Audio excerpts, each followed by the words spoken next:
Okay, and I'll turn it over to you, Stacey. Awesome. Thank you for being the wizard behind the scenes, Jonathan. And thank you everyone for coming. I think this might be the very last or the second to last virtual panel for the festival this year. So hopefully we can all gather and see each other in person tomorrow at Southern Bar and at other events throughout the weekend. I'm going to start by reading some poems. I'm going to introduce everybody as we go along, and hopefully we'll have some time for discussion at the end. So I'm just gonna drop the long bios in the chat here so you can learn more about us without taking up too much time. I'll just say that I'm Stacey. I'm in the PhD program at University of Mississippi. I'm currently living in New Orleans, and I'm celebrating the release of my first full-length book, Sweet Bitter. You can learn a little bit more about it at the link in the chat. And when we were discussing how to put this panel together, we were thinking about the everyday objects that influence our writing, and kind of this weird, poetry does this weird thing where it's accessible and it's for everybody, but it's, you know, elevated, it's poetic. We're writing about love and life. And I think, honestly, everyday objects have the most influence over our daily lives. They're what we encounter literally all the time, the things that we touch, the songs that we hear. And even mythology is rooted in the quotidian.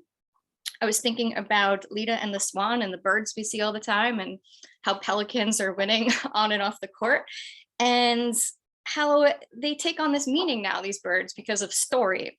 So I'm going to start with this poem I have about geese called Canada Geese. I hate their V's in flight, and I hate them standing, wings opened wide as they balance on gross bird feet. And I hate that they lay eggs and shit, and I don't want to know why it's green and scuffed and scattered over every field I ever ran across as a girl, uniformed in a rank jersey and shin guards. It's disgusting why I had to run across so many soccer fields to chase the geese off before a game, to avoid the boys that were always fast, always so much faster than me, always coming closer. So I'd take off across green acres, that rutted throng of fields behind the high school, pocked and faded with chalk lines, and I'd run to the tree line, underbrush colonized by the fucking geese and their nests, so aggressive, while I had only mucked cleats and a stick for defense, terrorized and terrified. And no, I never offered anything, not even a gulp of spring water or a quartered orange, just covered my ears against their awful sound, all of the terrible noise they made, honking and hissing with their dry black tongues. That's I don't like birds very much, but I feel like the everyday is essential in that it shapes us. Oh, bird hater indeed. And Sweet Bitter is kind of rooted in that. It's about the stories and the familiar texts that we hear that shape us growing up.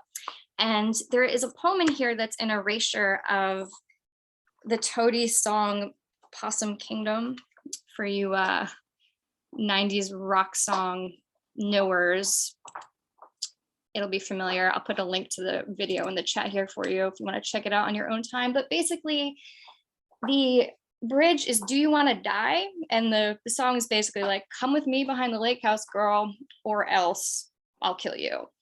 And this is a song that used to come on the radio. My dad and I would like sing it together. And it's just a freaking everyday, not a momentous thing, but it shaped me in so many ways. And so I decided to erase those lyrics and kind of reclaim them and rewrite Possum Kingdom to what like is actually coming through in the lyrics. And it's just a few words, but my erasure of Possum Kingdom is: tonight, a man, the dark, a lie with hair and skin.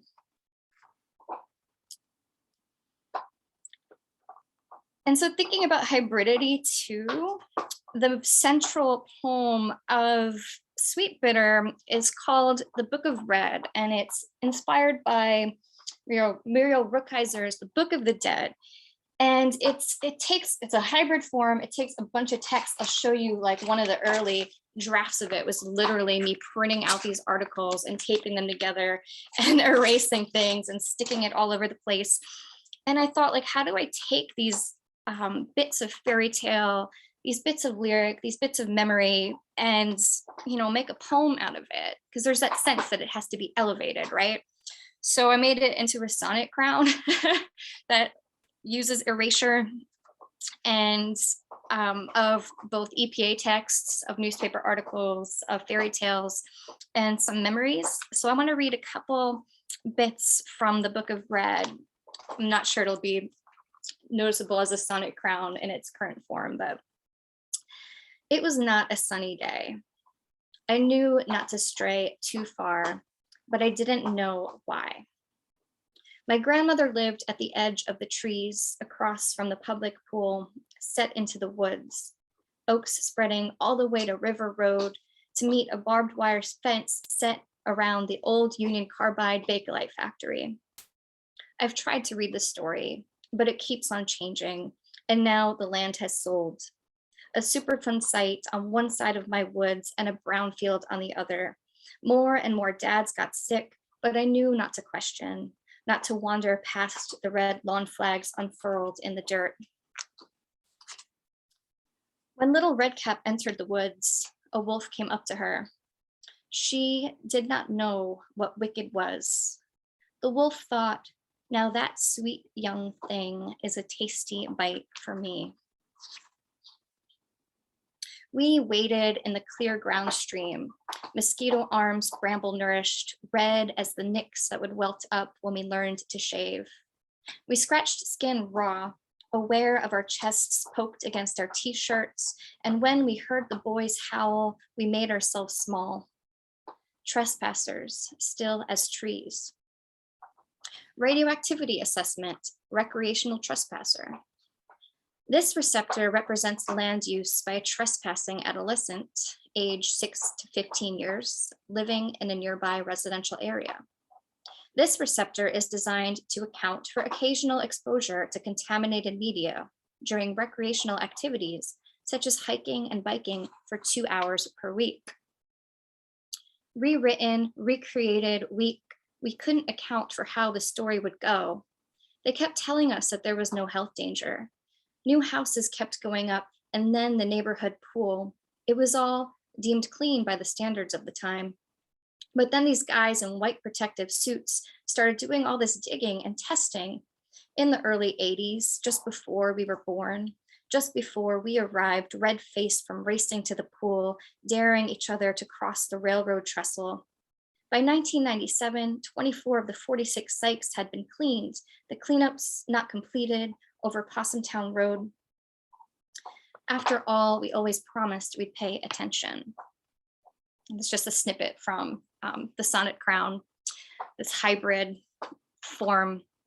I'm going to end with one poem about everyday objects that we collect. Some of them that are in here are plants, food, and bad Tinder dates. Hopefully we can all collect a few more good dates than bad, but it's called Benediction. Blessed is the crab snagged in the trap for the smell of a chicken thigh. Blessed is the deck of cards, the pull of a hermit, two lovers, a fool, and blessed is crawfish on Fridays, on Saturdays, Sundays when the boys take to the dome all in white.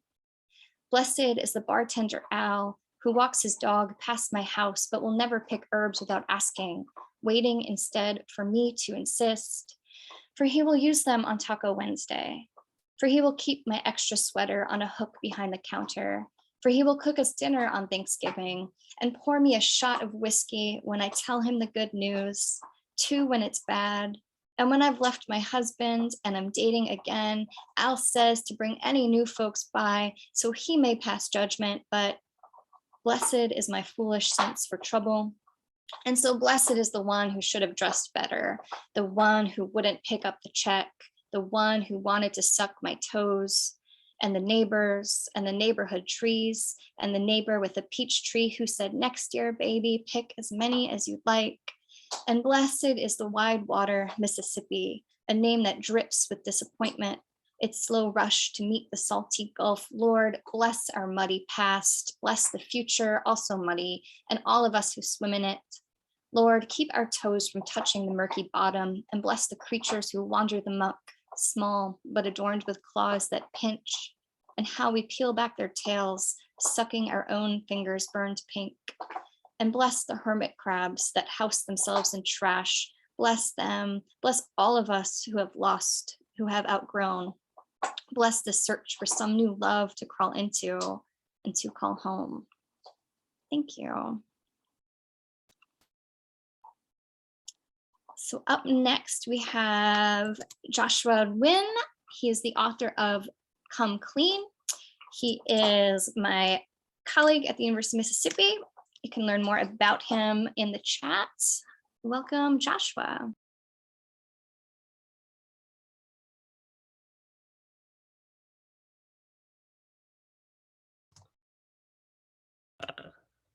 All right. Thank you so much for having me. Thank you for organizing this, Stacey. I will be reading 3 poems, 2 from my book, Come Clean, and then a new oldish poem. Basically, the speaker of this book is trying to compartmentalize and organize mental and trauma of the past. And one of the parallels is the organizing of everyday objects and rooms through the quotidian. This first poem I'll read is in a form that I don't think a lot of people have written in. It's in the form of a Google Calendar, one of the many technological ways of organizing our lives. And today's Wednesday, shout out. So I'll read Google Calendar from my imposter syndrome. Wednesday, Saturday. Let's do Wednesday, Saturday, and Sunday. Wednesday, workout, legs, 9 a.m., office hours that you hope no one goes to, and gossip at the succulent. 12 p.m., call a best friend and don't let them see your work. 12:30 p.m., eat chicken. 1 p.m., clean toilet. 3 p.m., poetry workshop. A discussion on why your sonnets aren't sonnetsy enough, featuring the famous professor. 5:45 p.m., go to a local bar and downplay everything. 7:15 p.m., eat yogurt. 7:45, shower, play the Psycho theme song for fun. Saturday, 8 a.m. to 10 p.m., work the double shift at brunch. I am an overhard egg trying to pass as egg whites. My ears take in compliments as pity. Close friends are the most biased. They only say nice things to me because they like me. They don't get me started on my family. The world becomes blacker as service wears on. The oil burns that taunt my knuckles want to be pimples. Strangers who come up after readings, also liars. They're just trying to be polite. They haven't seen me at my worst, or my least worst, or the growth of my worst, or my bangs. The Justin Bieber type bangs. I was hiding my big forehead then. Now I hide it in my hands. Pimples in my palm. I know they're there. There. The heat of the burners speak. They tell me it's hot, but my calluses are trained. This isn't hot. This is Sunday, 8 a.m., rent due. 9 a.m., work brunch. How many burn marks on my forearm will it take for me to prove to my father that I am a struggling artist? How many white mothers will send their food back to the kitchen so I have something to eat? What kind of sweat may be romanticized, collected, and studied? 3 p.m., shower, cry. 3:15, touch yourself gently. 4:15, play Mitski. 7 p.m., eat leftovers from brunch naked on the floor, drinking the 9 p.m., shower again. All right, hopefully I can share my screen. I know we were saying we couldn't, but I think I can. This is an old-ish new poem. And it was during a point where I was doing Yelp review poems. And this is a sketch I made of said establishment. If you haven't figured out what this is, you'll figure it out once I say the title. This is called Buc-ee's. Buc-ee's is an amazing heavenly gas station in the South. A lot of them are in Texas. Buc-ee's, 30 minutes outside Austin, Texas, 5 out of 5 stars. All praise to the glowing beacon, yellow background, goofy gopher mascot with the red hat, 30 gas pumps and enough parking spots for every homesick college student, for every heavy-eyed auntie and uncle, for every trucker from Wyoming, for each and every failed rocker who drank paychecks on 6th Street, who was back to Houston to regroup, and for the bladders of children who drank McDonald's extra syrupy grape soda, purple stains on the car seat. Oh, praise to the Buc-ee's franchise, gas station with sliding gates from heaven. Rejoice, infinite porcelain bathroom stalls, where all creeds and ideologies release in harmony. The #1 bathroom for the #2. The cleanest bathrooms compared to all of America. Each bathroom stall, your own personal confessional. 4 2-plied rolls, enclosed walls, and no signal on your phone so you can get focused on the stretching of your glutes.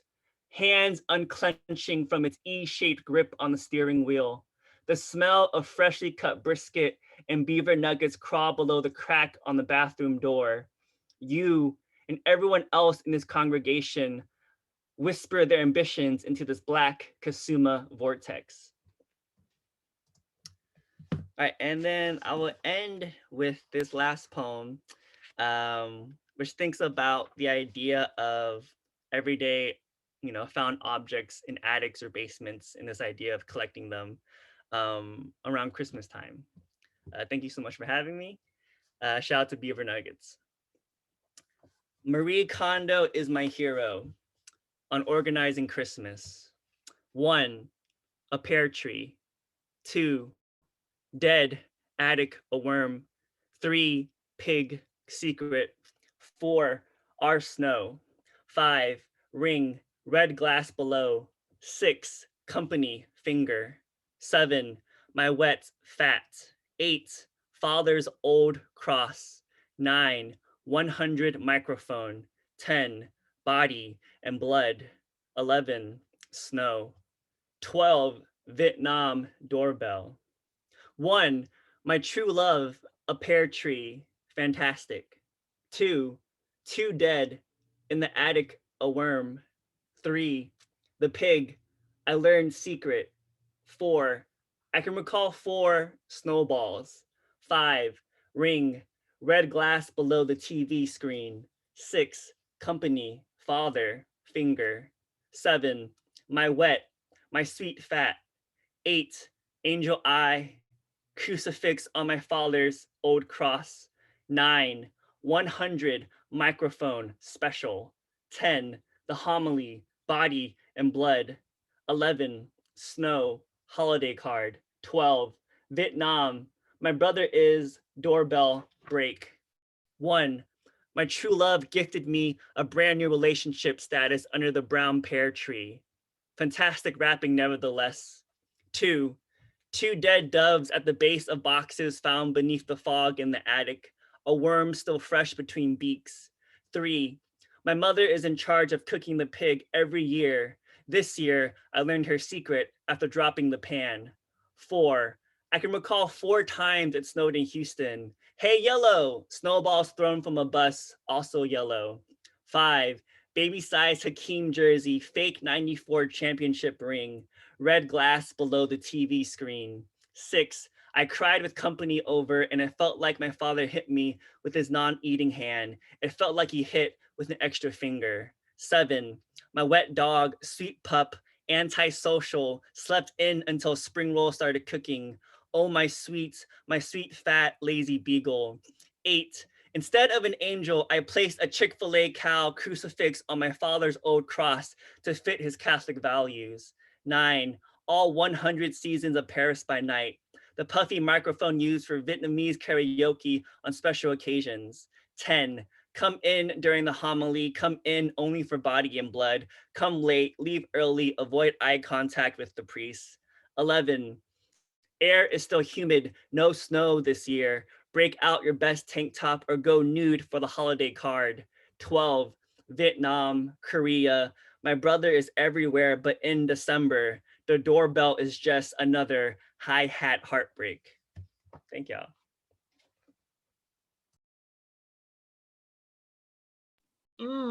Thank you, Joshua. We got a peach tree and a pear tree. We need more trees, y'all. We'll have a whole orchard. Up next, we have Ellie Black. You can learn more about Ellie in the chat, but Ellie's a poet at University of Mississippi, has been published in Best New Poets and other spots. Welcome, Ellie. Hello, thank you, Stacey. I'm glad to be hanging out with y'all. I'm gonna read 4 poems for y'all today. Yeah, I was really interested in this kind of theme of like found objects or texts, and the question of like what's worth becoming a poem. Most of the poems that I'm gonna read are about this question of like where does language come from?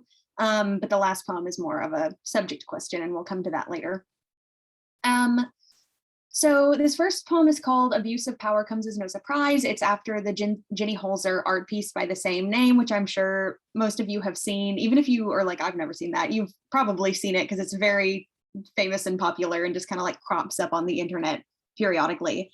I know a lot of people who have shirts that say abuse of power comes as no surprise. And the whole art piece is just that phrase. And I became like obsessed with this phrase a couple of years ago and was just like turning it over in my mind, and it like warped and became a bunch of different versions of itself. And so I wouldn't call this an erasure. It's actually kind of the opposite of that. It's like a dissection almost of the phrase, or like a remix kind of. So this is abuse of power comes as no surprise. Abuse of power comes, no surprise. Abuse of power, no of surprise, no power. Power comes as surprise. Abuse comes, no, come as come, no. So that's that one. Let's see. This next one, I think many of you, more than half of you probably at this point, have heard, because I performed it both at my reading at AWP a couple of weeks ago and also at my Broken English reading a couple of weeks ago. But it is called Slasher, and it's a poem that is both about horror movies and is also like kind of in the form of a horror movie as much as that is possible for something that is on the page physically. It looks like this. It has slashes as caesura, which is kind of like I consider to be like kind of like a violent interruption. But yeah, I'll just read this one. Slasher. Good girl, girl green, girl glow on screen, smart girl, girl clean, girl feel unseen, girl observed, girl selected, killer watch, girl cathected, camera watch, switch perspective, jump scare, girl scream, make good scream queen, girl strangled, girl slashed, drip, gore, gush, gash, girl fucked, systematic, hardcore, pornographic, girl chosen, sacrifice, girl stagger, girl sliced, girl see behind mask, massacre, remain intact, abject object, girl subjected, brutal specter, resurrected, error message, girl reflected, camera eye, girl you, not true, psychosexual, metatextual, girl trapped in, effectual, girl endangered, not real, girl fake, girl feel, girl think, girl am, girl was, girl damned, girl freak, fucked up, girl remain unfucked, penetrated by blade, chainsaw, virgin flayed, shock splatter, no matter, blood glisten, guts glitter, blood red, cherry sweet, fake cloying dead meat, girl meet, slow fate, see killer mutilate, girl halt, killing spree, girl realize never free, girl become cult classic, monster movie, cinematic, feed fear fantasy, girl inhabit TV static, girl victim, girl victor, girl know being watched, girl suffer every loss, girl survive, what cost?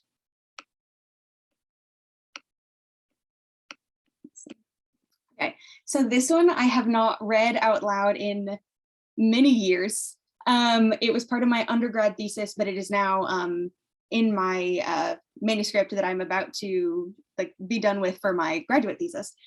And it is the song, so Stacey was saying earlier, like for 90s music folks, and this is that too, for 90s music folks, this is the song Violet by Hole with the words rearranged in order of frequency. And this is after Franny Choi's poem that's of like a similar style called Pussy Monster, after Pussy Monster by Lil Wayne. And so I'm going to try really hard to read this poem, and I might fuck up and we'll just see what happens. Okay, Violet. Above amethyst, but below end, give dare little fish from hey, I made more look of wanna say soul, stars, start. Then this told violence would with all, how, just, learn, no, should, sky, violet, was, one, a, day, forever, is, last, might, mine. Yeah, again, and, get, it, never, the, what, when, on, go, two, they, you, I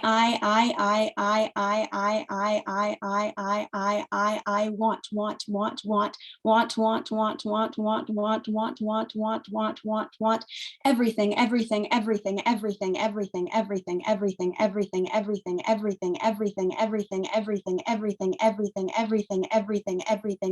everything, take,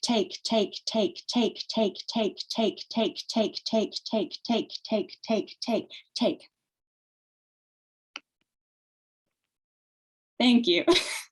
I'm sure I skipped a few. But that one's fun. I have another poem in my new manuscript that is that same thing, but it's Look What You Made Me Do by Taylor Swift. And the word that repeats at the end is me. And it's very compelling. Go on, read everything. I want you to. Thank you, Jonathan. Exactly. And this last poem is also a poem I wrote when I was in undergrad. I wrote my undergrad thesis about celebrity women, and so many of these poems seemed apropos to this deal. And I think for me, like none of this text is taken from anywhere, but it becomes the question of like, okay, what's worth becoming a poem? And this question of like, is pop culture like poetic enough? Or is it okay to write about people who have caused harm? Is it okay to inhabit the voices of people who have caused harm? And that's a question, obviously, that comes to mind when writing the voice of Courtney Love, who has both caused harm, but has also like been the recipient of a lot of harm, and also probably did not do many of the harmful things that she is accused of having done. But it's also a question when it comes to Tonya Harding, and this poem is about Tonya Harding. Ultraviolet. Interview with Tonya Harding. What makes a girl? Visible light. What makes the distance between two girls? Telescopic baton, under rotation, decay of compulsory figures. What makes America static, electric? Pointing at televisions, a too bright girl, electromagnetic feet, a bruise radiating up the leg. Why are you crying? I'm not. Why? Nobody ever believes me. Why? I have this dream where Nancy is there and I wrap my arms around her biceps so she can't move and she forgives me for everything, but her skin starts burning through my shirt. She glows like, have you ever looked at the sun too long? Like that. Why? Signal lost. How do you sleep at night? I have this dream about two girls, incandescent. One is on the ground, screaming, sobbing into everybody's mouth. The other is me. I am bending my knees, holding my breath. The air crackles. And when I jump, I keep spinning and spinning and I keep spinning. Thank you.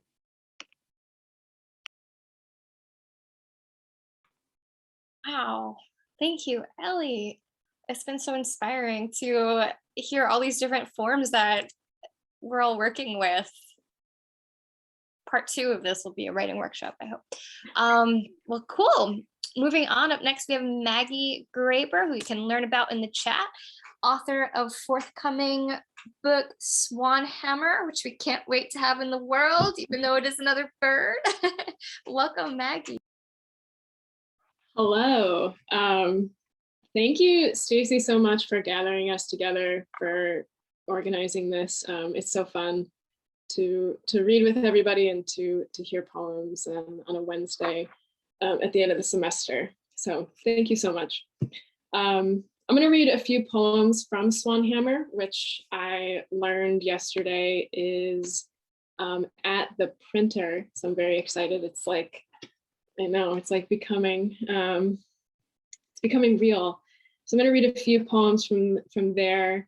And most of these I was thinking about form, and I kind of wanted to grab a few that were thinking about the form of the poem, and I'll just read them. So this is the first poem that I'll read. It was the last poem that I wrote for the book, and it was the only poem that I've written in the book that was written during COVID. So this is The Poet Dreams of Levitation.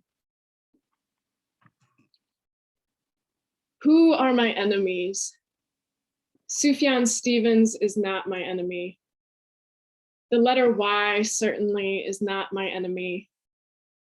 I even lift my arms and make the shape of the letter with my body. Once it was suggested I not use ampersands in my poems. And as much as I'd like to, I still hear that voice and see when I close my eyes the mustache attached to it. I do like a sentence. My poems are my puppets. I like that sentence. My poems are my puppets. And my poems feel sad because my poems would love to be plants or music or light. My poems would love to light your door on a summer night. My poems aren't policy. My poems aren't property. I promise I've never written a poem in your backyard while you were out shopping for furniture, but I can tell you a poem is like a backyard or a patio or a porch or a stoop or a fire escape or a roof or wherever your immediate surroundings extend. You are a poem too, and if you have a backyard and like to spend time there, I love that for you. If you like to go outside at all, we are on the same page. If you don't, we are both still here on this page. So I try to avoid tragedy, but I woke on Earth today and I wanted to talk about ampersands. Then I strayed and the point seems, well, meh. Even if I told you, I wouldn't feel it in the same way, you know? I had this grand vision. I talked about the word and, the 3 letters that constitute its sound, the lineage of alphabets, how history just goes back in time. Then I started thinking about time and couldn't help but think of space. Then I imagined a world where everyone wrote poems. This is a space I go in myself when I need to feel grounded in the world I'd like to live. It's a good example of an icebreaker question I'd answer, or a happy thought I'd think if a fairy flew through the window right now and communicated via emphatic facial gestures that she was taking me to Neverland. Everyone on Earth writing poems. Just that. My feet lifting off the floor. For days and days and days until the days equal 1 week.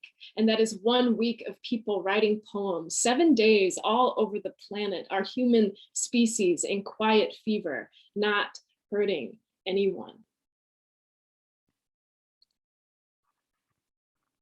Infinity Tunnel Haiku.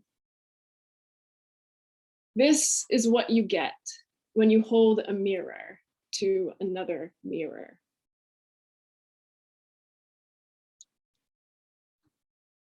Would you rather sonnet? I have grown cynical, not cyclical, though that too. moving from relationship to relationship, like my mom posting a video of the sun on the lake. Something about this moment feels braided with belief systems. Mango pits, flowers on flat horizons, birds. Each star is a pinprick stitching cold light and breath. Tonight, I realized I'd rather freeze to death than burn. Like lying down for a nap that ends not being a nap. Am I wrong? Besides, I don't see it as a passionate door to exit through anyway. Just the flames, so orange and red, and what they do to us. This is one of the oldest poems in Swanhammer. I wrote it when I was in college during the spring of 2008. So Barack Obama and Hillary Clinton were in a race to see who would be the Democratic presidential candidate. And that is when I wrote this poem. It is an ode. I have a few odes in the book. And this is one of them. This is Ode to the Weather Channel. And shout out to my college self who wrote this one. I still love it. Nation covered in cloud, million acres drenched in rainwater, saturated with something you could call love, if you want. Because today at 5:17, the Doppler showed me a green Indiana, meaning it rained. Not over Ohio or Illinois, but at least 1 second, only Indiana, her flag of blue and yellow stars. Outside, the air felt thick. Dirt became 75% water, so we are more alike than I thought. And another warm front arrived from the west, which may have something to do with the 311 tornadoes already this spring. And tomorrow that number will rise like floodwaters in Missouri and Arkansas. Still, there is warmth because it is 76 degrees right now in Madrid, where I have a friend who I imagine is happier today than he was yesterday when it was 52. And yes, I am aware this heat stretching the globe is not completely desirable. I am aware of this when I slide my feet into sandals.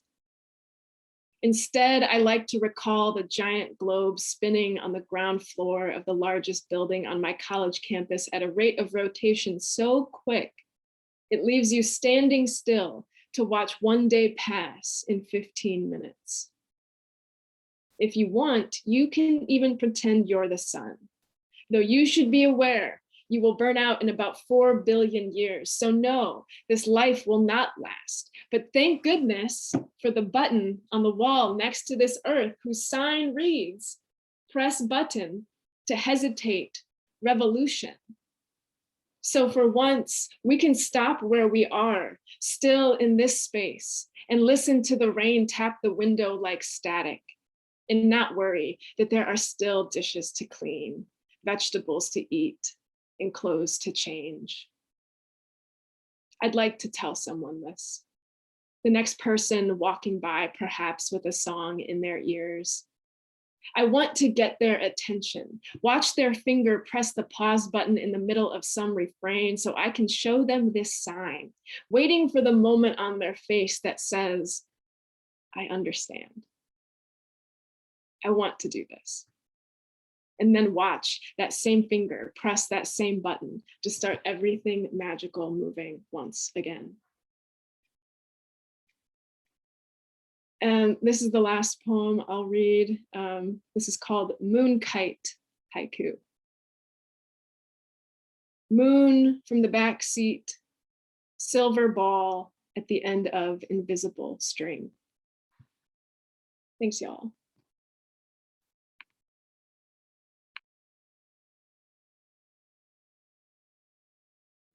Oh, thank you, Maggie. It's been such a joy to share space with y'all again. Awesome. Up next, we have Lenna Mendoza, another MFA candidate at University of Mississippi. Lenna's work has been published in Speculative City and other journals. Welcome, Lenna. Hi, thank you so much for putting everything together. It's been so wonderful to hear everybody read. In the poems I'm reading today, I was kind of thinking about, trying to lend, one thing I try and do a lot is to lend gravity to the experiences of children, which I think are really often like belittled or mocked. And so one strategy I use to do that is to incorporate aspects of like horror or history or myth into my poems, to give them, I think, that like deserved weight. So yeah, the first 3 poems I'm going to read are all in this same kind of like childhood mode, and then I'll read one about pop culture at the end. Neighborhood watch. This was all thicket. Just unhammer the houses, scrape the concrete from the creek to let it breathe, to let it heavy Mustang grapes, so they may come apart again in the dirt, in the deft fingers of raccoons. Maybe it's impossible with all of these people charging past in their blurred machines. Even when the roads go quiet, cereal boxes still soften with moths. Brothers unleash steel clouds of BBs, dream of the military helicopters that form in a nearby factory. A child lies limp at a window, a good girl, didn't sneak into the cemetery or bat at mailboxes.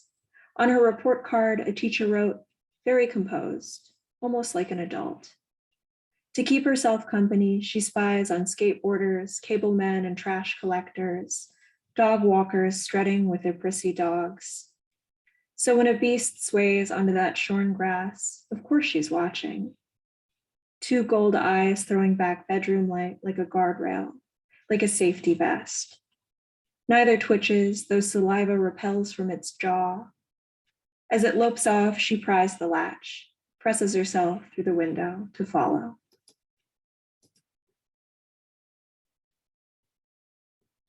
This next one is called Haunting with Open Mouth. M knows ghosts. She hears fingernails rattling in the pantry. Tablecloths keep turning up, starched and ironed. Cusses spelled in barrettes. All spirits are girls, according to M, or women with pulp faces. Like cleaner fish, they thicken over the forgotten. One's up in the attic, teething on a dead uncle's shirt. Beneath the trundle bed, there's always whimpers. A set of twins is parked in front of the padlocked shed. They sleep on each other's shoulders in shifts. M swears I won't meet them in this life because I ask too many questions. Her mom says I'm clingy, like laundry without softener, and I itch. But I want a touch that feels like nothing. I want to look straight through someone. What hurt is so beautiful that you'd never let it go?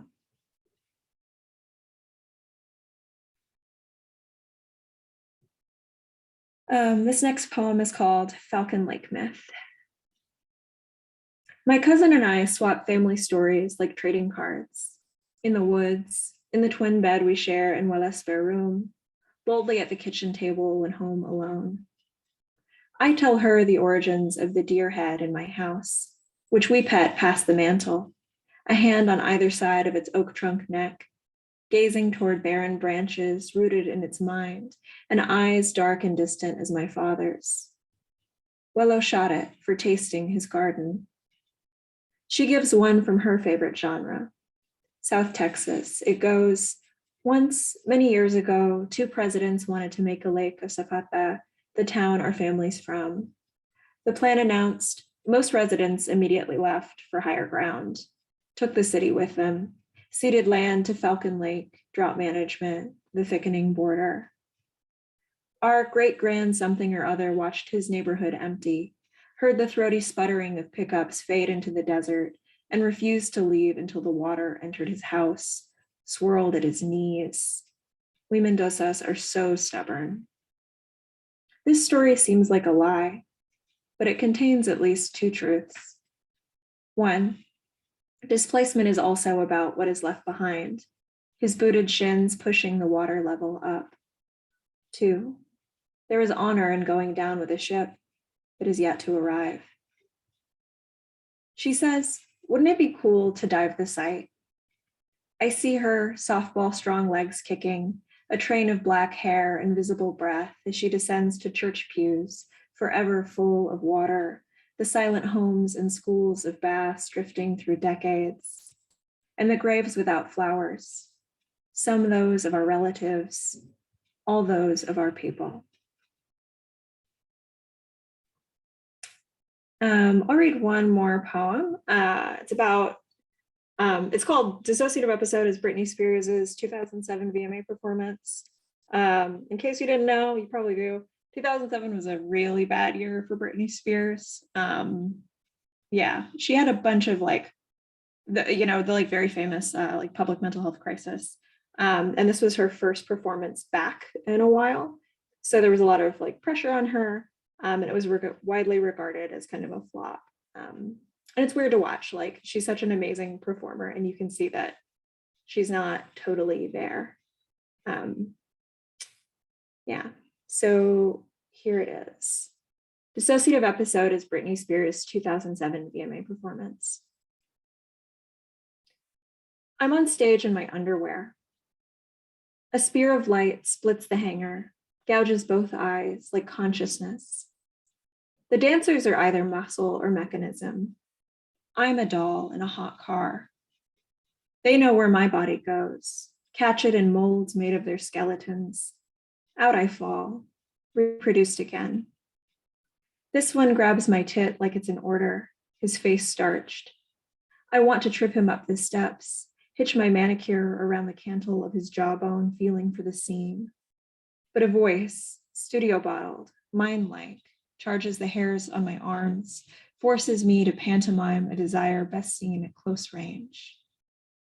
I can't even change the course of my little finger. All across the nation, screen blue faces, beautiful ones in waiting, taking in the same air. It's no longer enough to make my marks and keep time. They have to believe I feel it. They have to believe I can feel. Thank you.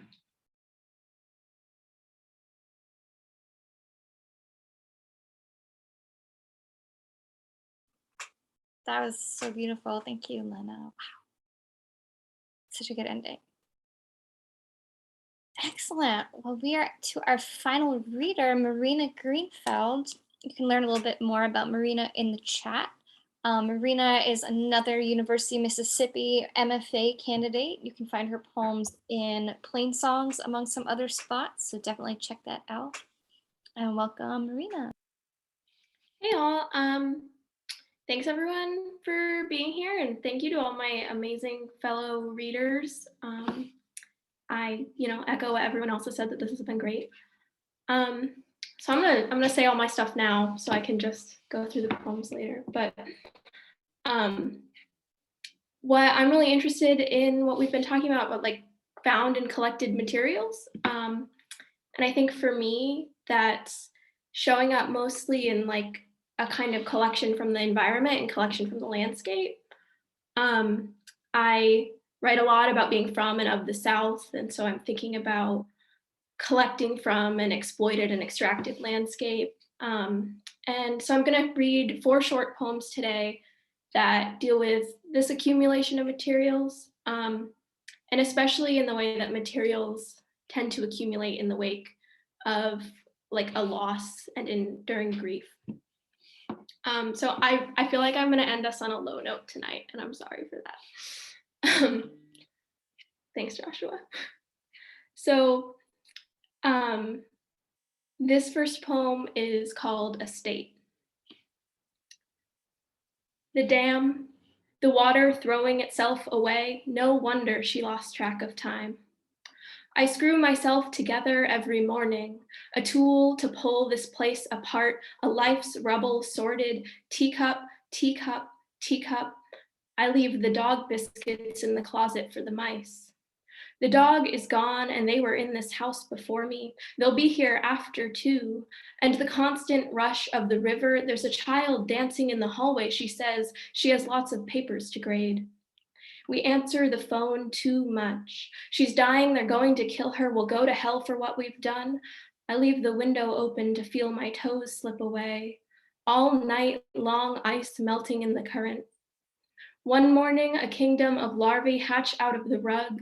I follow one blind squirm to another and another until I see them all. I'm sorry they were born in such a wrong place. Two in a jar on the counter to see what they might grow into, nothing. The last of a bloodline and their corpses so small, the jar looks empty. My skin feels like it's crawling away. What will it become when it's not stuck to me? This poem is Homestead. My mother jokes she's collecting death certificates, and I wonder which room she'll paper with them.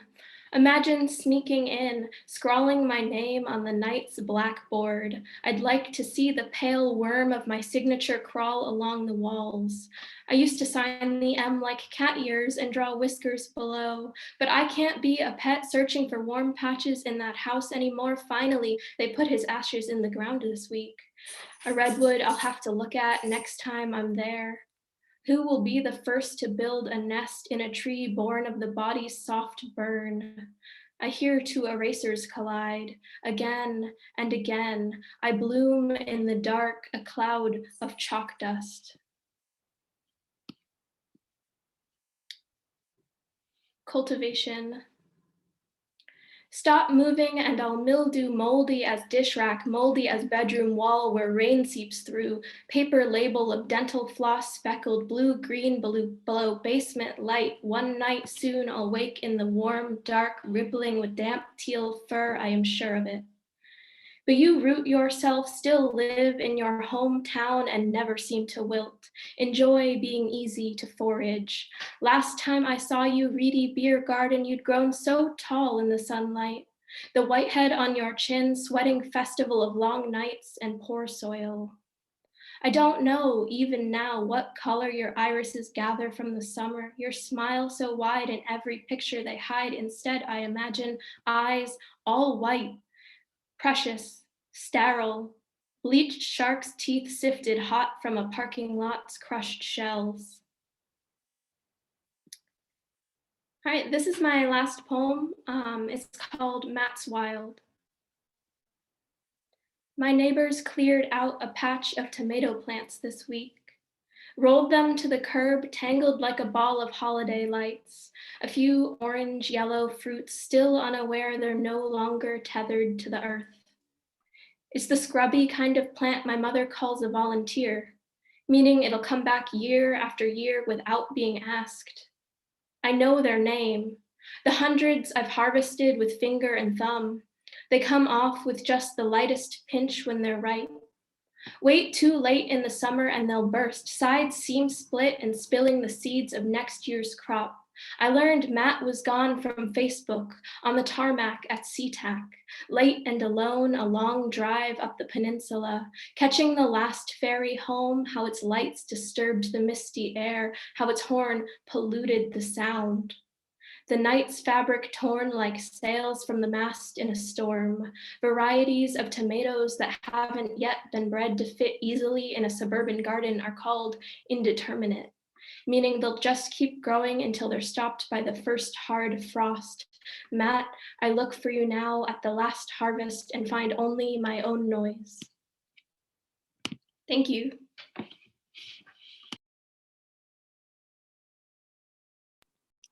Oh, thank you for those poems. I'm not sure if y'all on Facebook can see this, but the chat on the Zoom has become a love fest of our readers. So let's feel free to drop your praise now or a clap. Let's give all our readers a big round of silent applause, I guess. We do have some time to talk a little bit if y'all want to ask some questions of each other or not.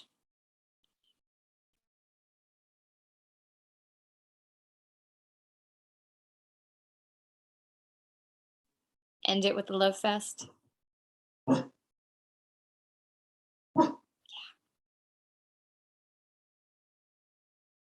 And it was Denver barking.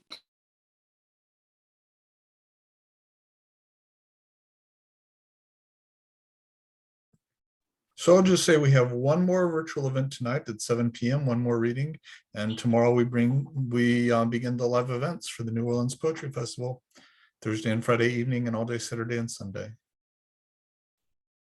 Nolapoetry.com to see what's coming up. All right, well, thanks so much, y'all. Hope to see you at other events, and thanks for joining us.